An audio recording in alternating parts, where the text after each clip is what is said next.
Welcome to the next episode of Discipline, Desire, and Dedication. My name is Dakota Lang, along co-host Garrett Cotton. Today we have a special guest along with us, Mr. Eric Taylor. Welcome, brother. How are you? Good. Thanks for having me on. Absolutely. It's a pleasure to meet you for sure. How far do you live from here? Probably like half an hour, Okay. so not too far away. What you been doing today? How's your day? It's good. Yeah, just got some work done. Yeah. Gonna go coach my son's t-ball team a little Okay. bit later today, so that'll be pretty fun. I bet you that's a blast. Oh huh? yeah, he's 4 years old. He's just starting out. I volunteered to coach their team since no one else was volunteering, so Yeah. we're both gonna be learning at the same time. It'll be great. Yeah, he's going to be a softball coach here in a couple years. That's right. I got two little girls at home. So, Okay. yeah. What's Yeah. the ages of yours? You got two, you I've said. got a 4-year-old and I've got a almost 20-month-old. Okay. Yeah. Two boys. I'm a little behind. I got two girls. One's 15 months, and the other one is a little over 3 months. Okay. So I love it. Yeah, running real close back to back, but Yeah. hopefully they'll be best friends. you Yeah, know. yeah, that's the goal. My two boys sometimes act like best friends and sometimes act like mortal enemies. Yeah. 2 days ago, the 15-month-old bit the 3-month-old on the finger. So No. Sounds about right. yeah, she's just getting a mouthful of teeth, and baby started screaming. Everything was fine, and we look, and her finger's all red and like turning different colors. And I was like, well, that's the first bite. Yeah. Got it out of the way. Can't eat Absolutely. that. Yeah. Yeah. Cool deal, man. Well, let's just go ahead and jump in your story, Yeah. Talk about who you are, where you're from, and how you got here today. Yeah. Eric Taylor, grew up, raised here in Utah. Didn't have a sales background pretty much at all. Went through high school, worked just fast food jobs, warehouse jobs, nothing super, super crazy.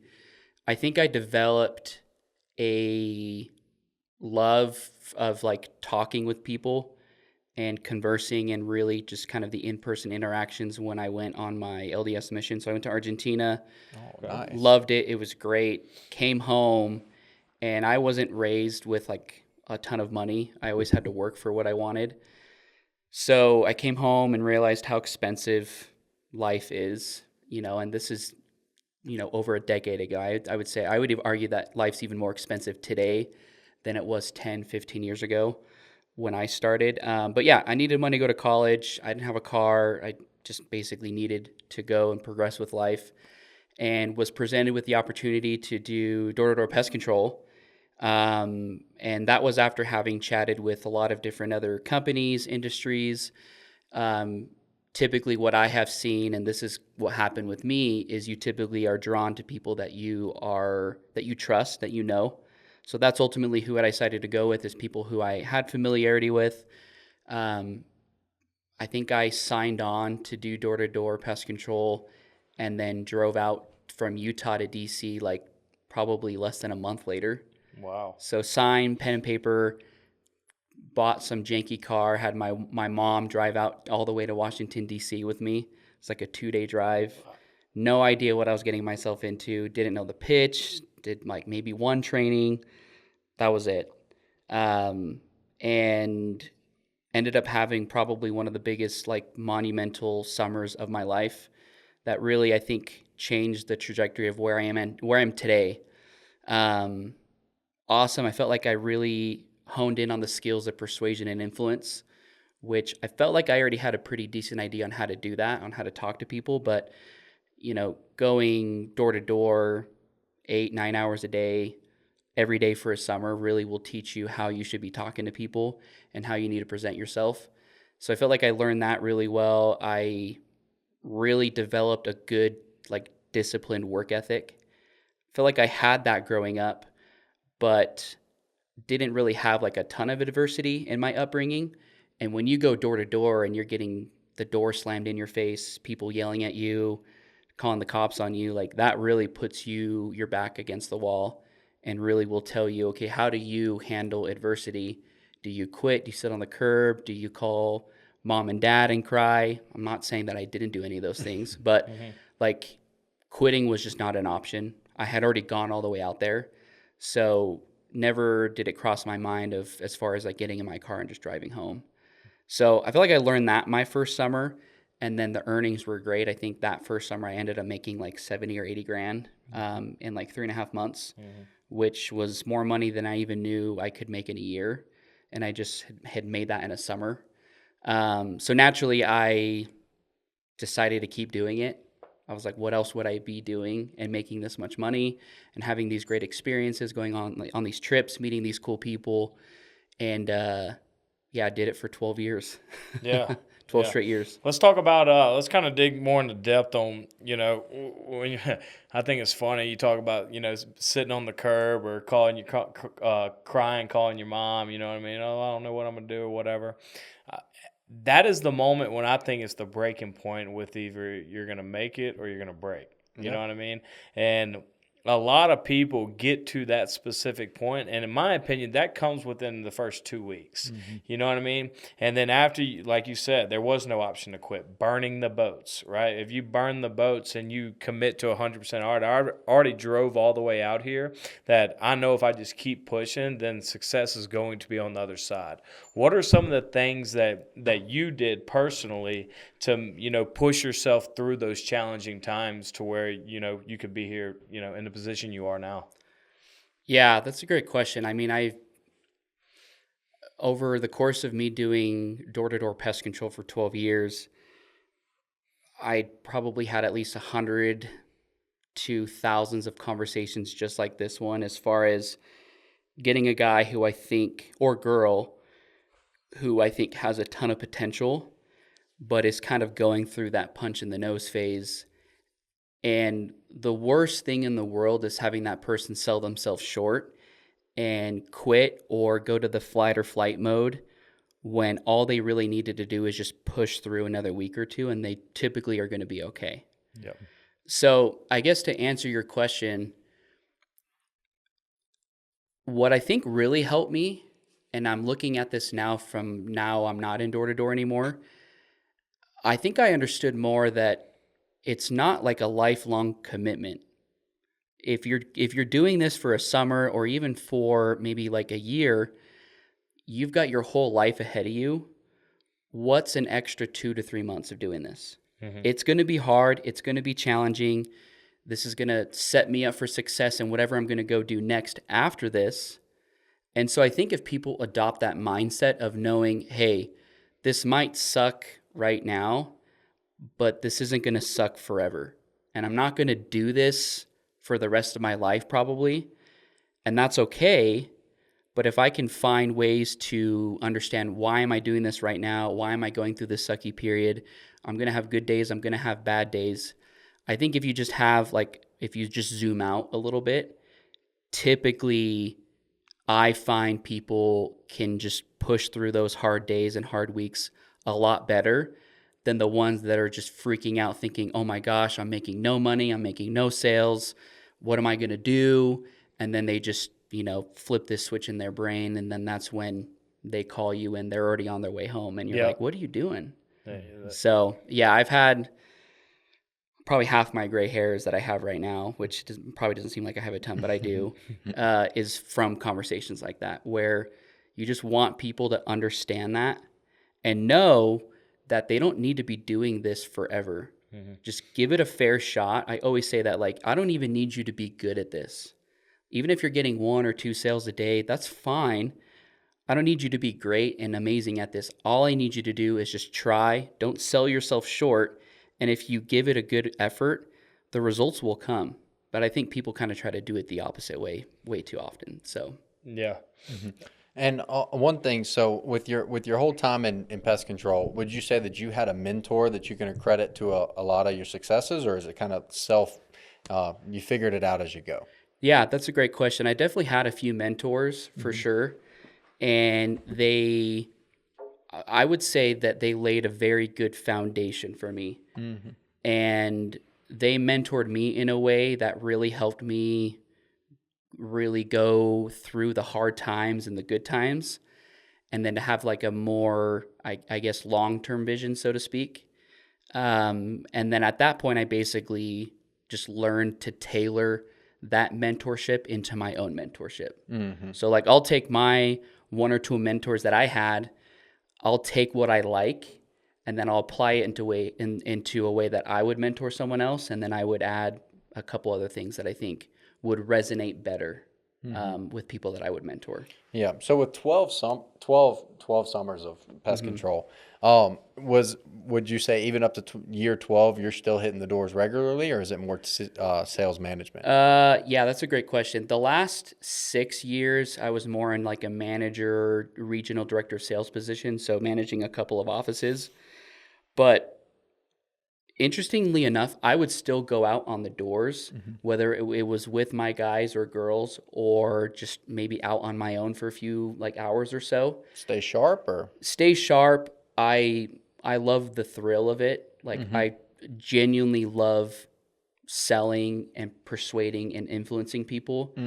I don't do drugs, but it's like my drug. I hype myself up before I go in a house. Like I get butterflies. Like Yeah, that's a good feeling. I feel like you should chase, and I feel like the best leaders will do what they can to get out there and try to like show how it's done. Yep. Versus the leaders who maybe might just sit in Utah and do like a couple Zoom calls and phone calls and try to hype people up over the phone.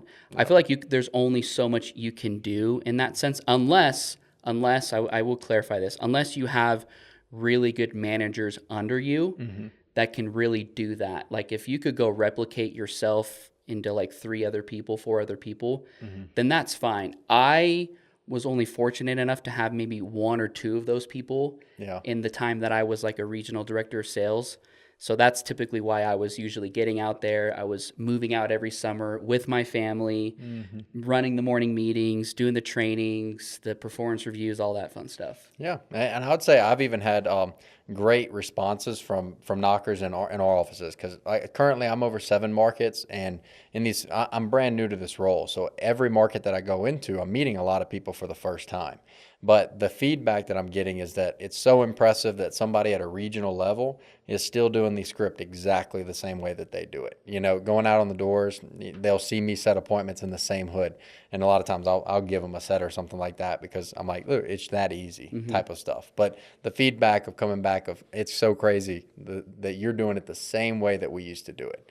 But so as far as like your time at selling from door to door, would you want to get into the transition of coming into what you're currently doing now with the tech sales? Sure. Yeah. No, it's been great. I think what I would say is that door to door is amazing.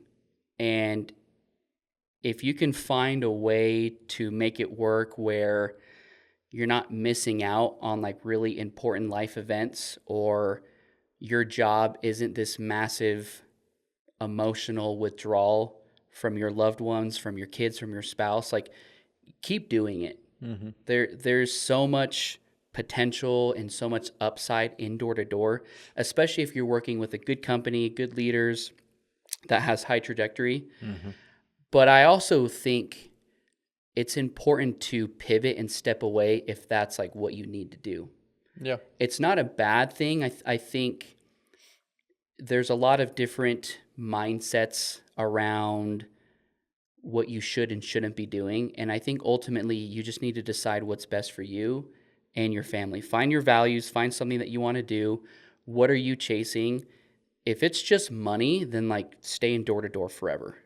Yeah, you'll make like, a lot. I would argue that if like all you're chasing is money, and for whatever reason that can be for good or for bad, like do door to door and just do that till the day that you're 80. Yeah, in some of my meetings too, I even preach to the people that performance windows it's simply a stepping stone. It's the bridge between the life that we want, but it's how strong is your bridge? Are you going to invest in your bridge and make sure it's something that actually gets you there, or is it just a short bridge?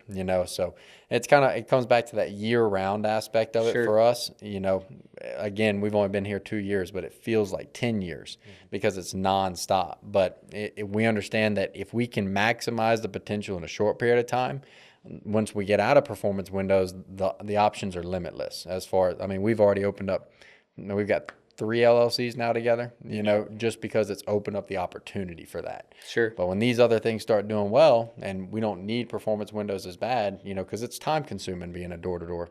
Sure. You know, it's It's a lifestyle. it's a lifestyle. Yep. Yeah, but it doesn't have to be forever. You know, Yep. but if you use it to your advantage, it can be a short period of time, and you can build off of it. Yep. Yeah. So, but so for that transition though, what was kind of like, so you're kind of losing the time with the family. Where was the tech sales introduced to you? Did you have a buddy that was kind of? Yeah, I have like it's funny because like you had mentioned, door to door, whether it's, performance windows or pest control or solar alarms, it's very much a stepping stone for a lot of people. Like me, for example, when I was recruiting, I mean, I think at my peak, I probably had like 120, 150 guys under me, like during one summer. Majority of them, if not all of them, were college kids.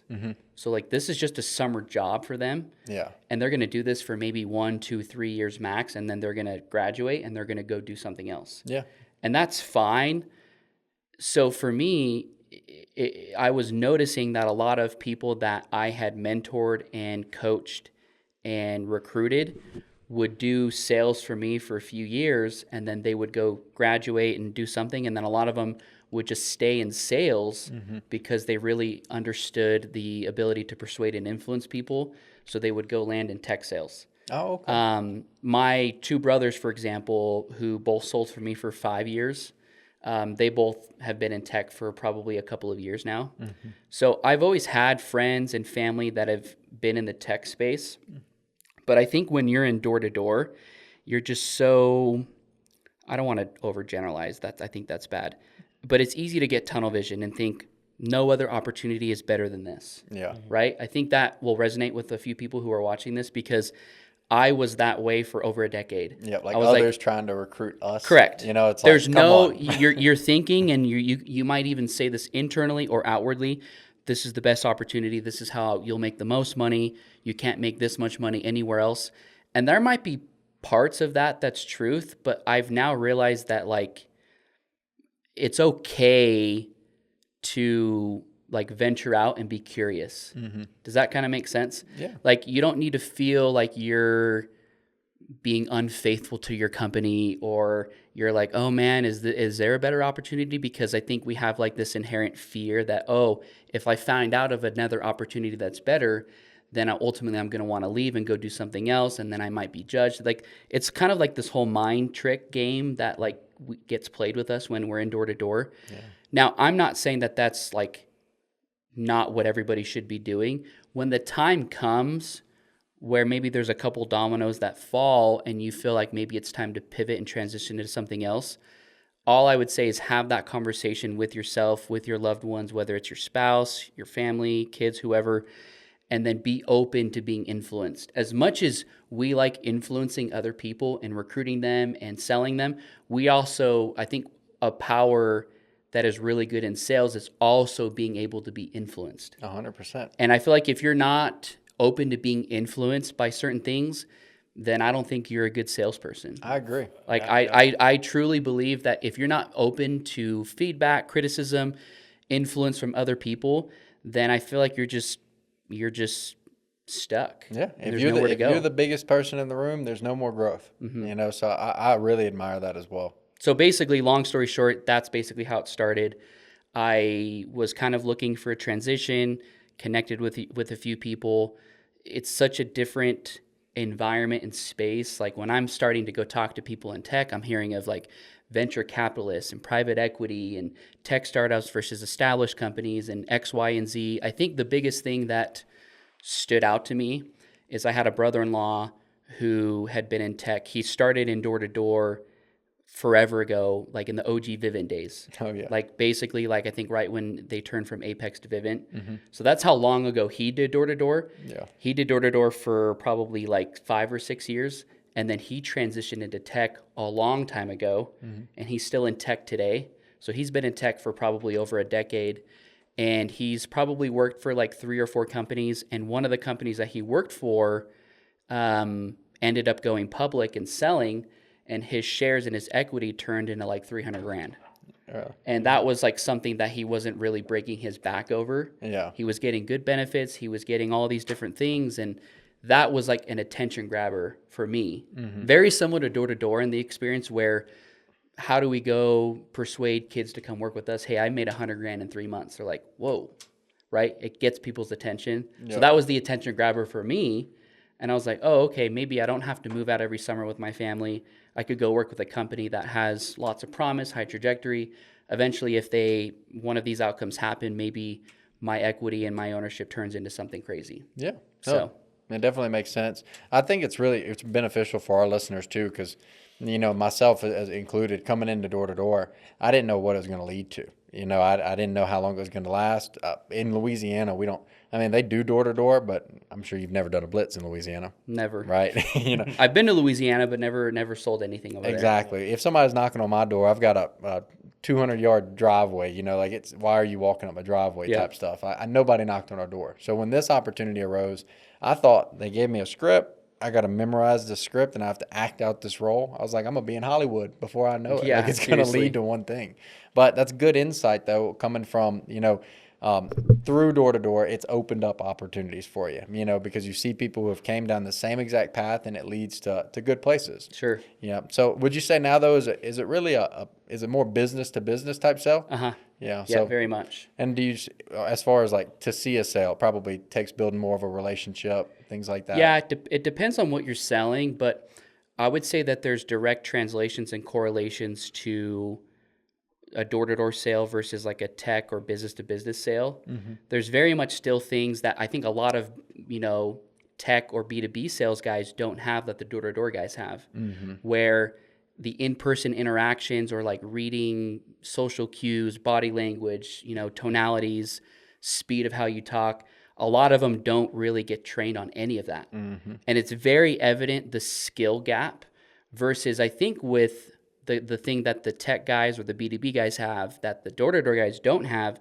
is like the very, very like long-term like relationship type selling, multi-threading, be a bit more methodical. It's not like a quick, simple transaction. Yeah. It sometimes takes weeks, months to like get a deal to close, and you have to be patient. You have to learn, how do I get more people involved? You have to use your brain, I would say, like a little bit more. Yeah. That might sound bad versus like the door-to-door, you can be methodical as well, and you can be smart with how you're selling based on maybe name dropping neighbors, the type of hood you're in. There's a lot of different things that can go into that. Mm-hmm. But it's almost like grit, determination, hard work is going to really pay off the most in door-to-door. Go knock a crap ton of doors, and the more doors you knock, the more sales you're going to get, and then you're just going to increase your skill set the more you do this. Mm-hmm. So that's kind of like I would say the differences I would see between the two types of sales. That's awesome. Yeah, so is the tech, is that more kind of like cold calling businesses or It can be. It can be cold calling. It can be in person. A lot of times companies will do conferences or trade shows, and that's kind of like how you'll meet clients.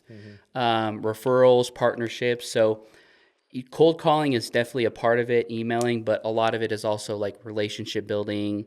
Who do you know? Who can you refer me to? Sometimes people come in or, businesses come in and they're just automatically interested, which is kind of a nice thing. And it's like pretty much like a warm lead, so to speak. So yeah, do you feel like in tech sales, do you feel like there's a different approach rather than older people than younger people? What do you mean by that? Just because like the older generation, some people might be against technology and stuff like that, rather than the younger generations are more open to it. Is that something that maybe that y'all run into just on a daily basis? Yeah, I would say it depends. It depends on who you're pitching. Like very much so. Like if I'm trying to sell to a group and the executives are all 60 years old and older. Sometimes it's a bit harder because they might not even know how to use Facebook on their phone. Right?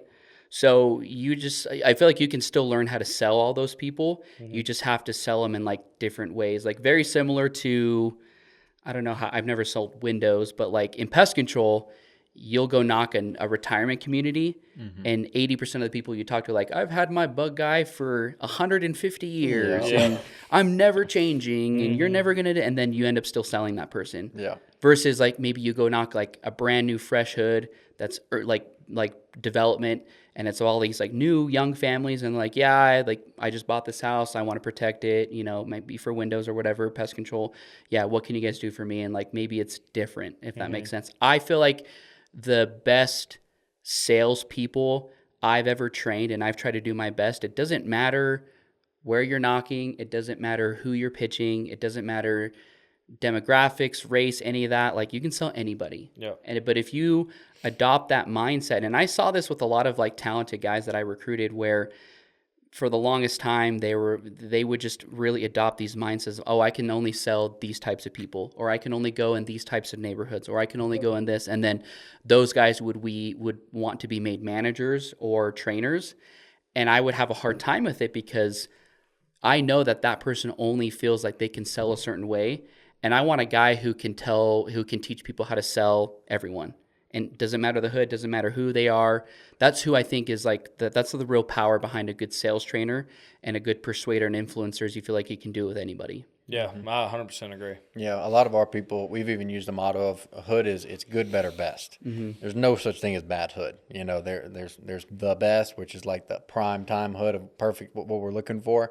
But all hood, we talk about it all the time. You could drop me anywhere in this country, I'm going to sell windows. Sure. And it's because of belief in myself. It's not, I mean, belief in our company and our product as well, but belief in my selling ability, that if I go out there and stick to the systems that have been shown to me, it's going to prove itself the way it has in the 7 markets I've already knocked in currently. Yeah. You know, a new area does not change the outcome. Yeah. Yeah. So Yeah, and that's something that I can relate to, is just like whenever I went down to Austin. You know, Austin is a totally different market than Denver, but at the same time, it's the same thing. You know what I mean? You get the same rebuttals, the same objections.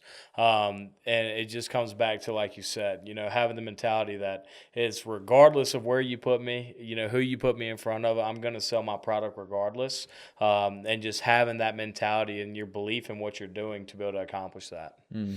And you're starting to get sold by your people too. Yeah, seriously. That matters. I'm sure that you've seen it as well. New individuals come in and they say that they start blaming hood. They start blaming the people, you know, the age of homes we're knocking.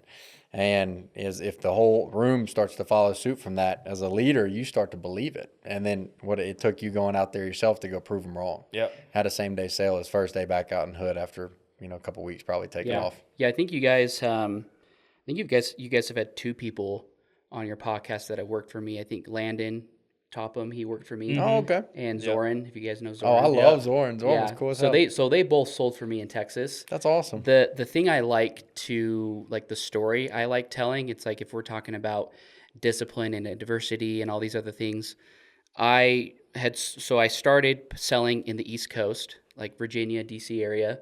I then transitioned to the Midwest, like Kansas City. And then at that point, I had already built up like a couple of good successful teams. And that's kind of when I was promoted, so to speak, into like a regional director sales position where I could go open up markets. Oh, nice. So 2018 is when we went and opened up San Antonio. And I remember like everyone had come off a really great summer where like San Antonio is going to be amazing, so many bugs, yada, yada, yada, whatever.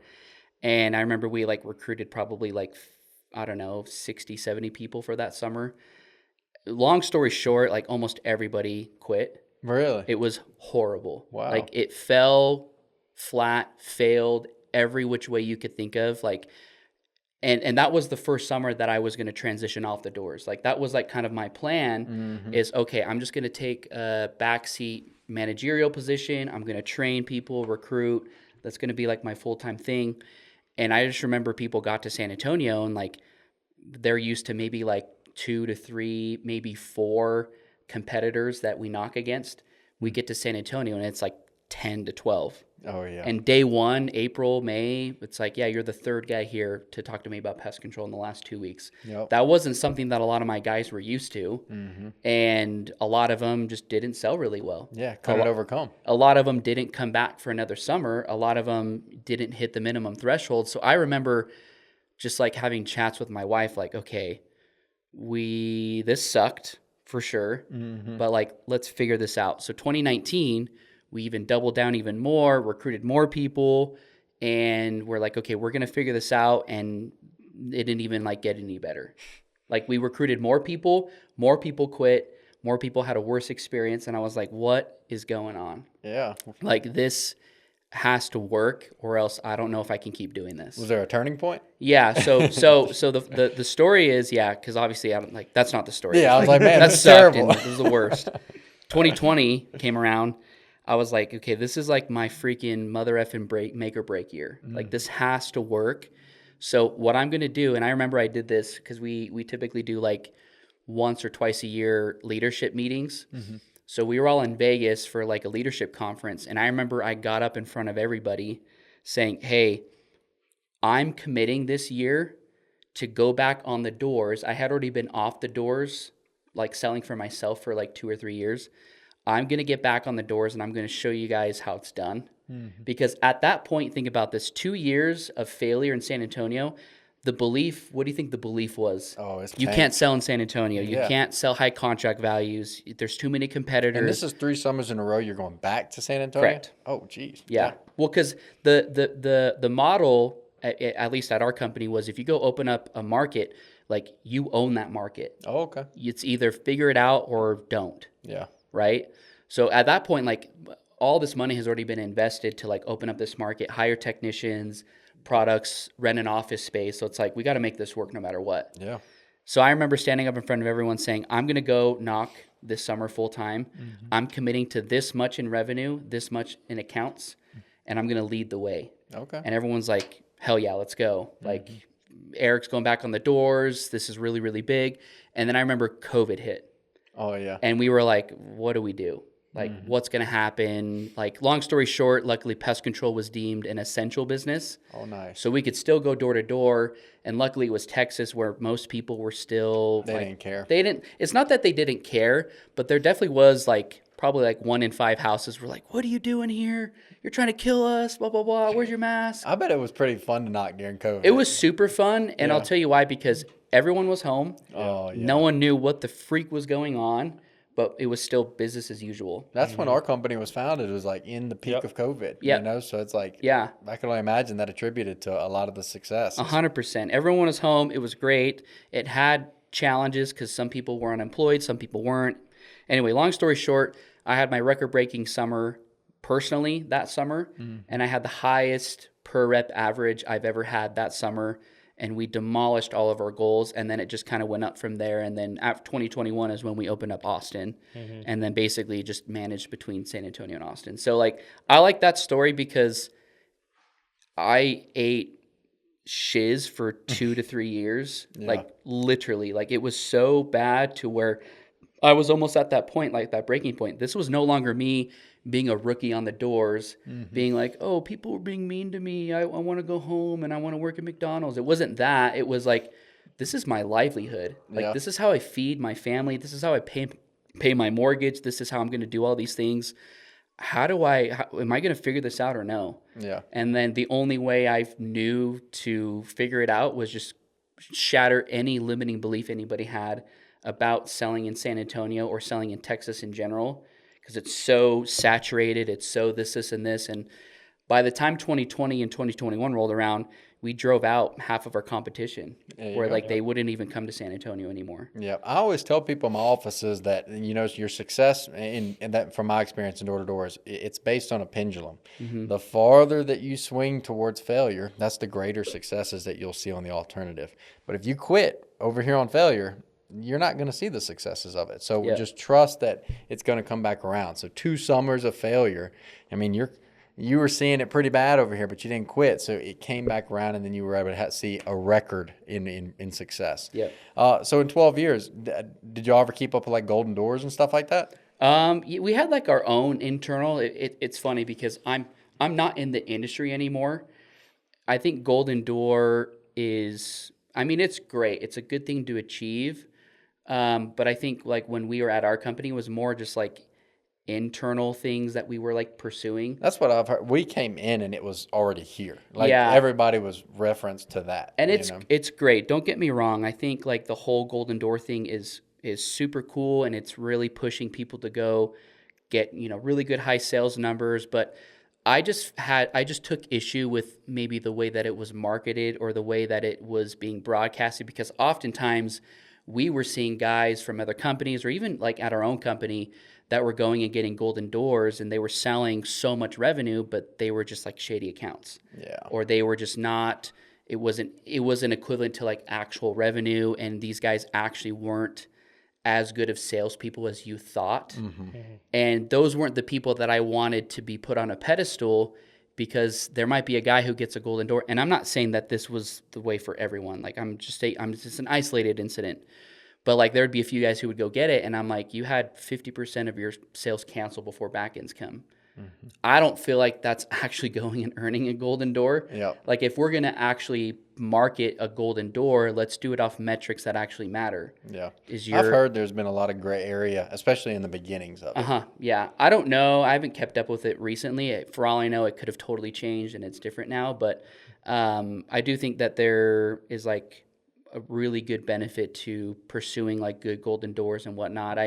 What I care about, and I think maybe all managers resonate with this, is like, yeah, go put up a ton of sales numbers, but like, let's also remember like how we get paid. Yeah. Like how we get paid, and this is probably different from Windows. We get paid off of retained revenue, customers that continually pay their bills, not some account that you're selling in a trailer park that may or may not stick for 6 months. It's quality or a year. sales. You know what I mean? It's building a business Correct. and not just dropping a seed. You know, Yep. it's like I want to water this plant. I want to see it be longer than that. So Yep. I think that's true for us. Our company, like I said, we came in and Golden Door was like the thing. Like everybody strives for it. 2020 was like peak. Yeah. Golden door, go get it no matter what. Get posted on Instagram. This, and this, and that's fine and all, but like I would say pursue it for the right reasons is all I would say. Yeah. I had gotten a Golden Door and Dakota did in the same year, but that wasn't our goal. Sure. It's a byproduct of the goal. The Absolutely. goal is to build our business. And then when they told us that, hey, by the way, you're hitting Golden Door, I'm like, oh, cool. Yeah. Like that was cool, you know. That's great. But That's probably the way it should be done. Yeah. Like it's not like, hey, I'm going to get a golden door no matter what, because I feel like sometimes, very similar to like maybe like a sales goal, you can quickly put your ethics and values to the side and then just go pursue your goal, which is obviously like I would say pretty common in the industry is they just have this sight set on to go do something, and then they're going to do it by all means necessary, even if they have to lie or cheat along the way to go get it. Yeah. If there is a way to cheat, people will find a way. 100%. Yeah. You know, so Cool deal, man. Yeah, that's it's really cool just to see like different other industries and stuff like that, because the only door to door we ever done was Windows. Sure. You know what I mean? So, I didn't even know it existed. Yeah. You know, like this was the first thing I'd ever heard about. Because like if I recall Landon's conversation, he started selling internet or something like that. Yeah, I You think know that's what he's doing right now. selling internet. Because he started, I think he did 4 or 5 years with me in Tell pest me, control. I want why do you feel like people in the door to door industry jump products? That's a good question. I think it's different per person. Mm-hmm. Like if I had to guess, I haven't talked with Landon in a bit, but if I had to guess, it depends on like what you're looking for and what you're trying to pursue. Like if I had stayed in door to door, and I guess I try to make this very clear, like I'm still very much new in like the tech space. Door to door is I still have a love for like door to door guys. I have door to door guys like knock on my door all the time. I always give them treats. I always let them use my bathroom. I always let them like do their pitch. Respect the game. I always let them name drop me to my neighbors, even if they don't use like I don't use their. I do everything I can to like help them win. Yeah. So like there's always going to be a special place in my heart set out for door to door. But for some guys, maybe like moving away for the summer, and like, I mean, if you think about this from this perspective, Landon's married now. I think he has a daughter. Like maybe moving away every summer, away from what your wife and your family's familiar with, is not optimal anymore. And maybe it's a position or something where he can just stay in Utah, and like that's how he has like the best quality of life. For me, it was more so, hey, can I attach myself to a company or a product that I feel decent about, that I feel like has good values, and I feel like I can have a good quality of life while I'm doing this. So I feel like it's 2 parts. I feel like sometimes there's a good reason for people to switch industries, but I also think there's company hoppers. There's industry hoppers who Grass is greener. I'll talk to a guy and then he's working for some solar company, and then I'll talk to the same guy 12 months ago and he's worked for 5 other companies in the span of 1 year. I don't think that's healthy. I think that's the guy who's just looking for the next best thing and can never just plant roots. Can't water his grass. Yeah, and I think that's also a pretty detrimental mindset too, because what people don't understand, and that also bleeds into other aspects in their life. Not all the time, and there's not a direct correlation, but like, who's to say that? What if you're like sick of your family? Yeah, Are you going it's to a go find another commitment family? issue. Are you going to go somewhere else? Yeah. Like, there's going to be times where like it's not going to be optimal. It's going to suck. There might be changes at a company. When I joined my company that I worked for in door to door, they were probably doing 20 to 25 million in a year in revenue. And when I more recently left, they're like a $400 million company now. Right. So from that to that, there's tons of changes. There's so many different changes, different incentives, different pricing structures. There's always going to be changes. And then if those changes are mostly things you're okay with, then I say stick it out. If not, then maybe it is time to move on. Right. Yeah, I agree 100%. You got anything? No, I love it. Yeah, I'm right there with you on the on that as well. You know, you got to be, if the way you do one thing is the way you do all things. Absolutely. So I tell people all the time it's a commitment issue. I used to have commitment problems. Sure. And getting into this company, it was like I burned the boats to where this is the only option. Like I bought a one-way ticket to Utah, and I was like, I'm either gonna figure this out or I'm figuring a life out in Utah. Sure. But this was just structure for me. Yeah. But that was a commitment I had to make, that I'm committing to everything. Like I want to be the best in all aspects of life, not just the hardest worker here. It's by being a good person, you know, it's going to translate. The way you do one thing is the way you do all. Yeah. No, I think take it from a guy who stayed in the same industry and worked for the same company for 12 years. That's commitment. I've never said 12 years for here. You know? It's commitment.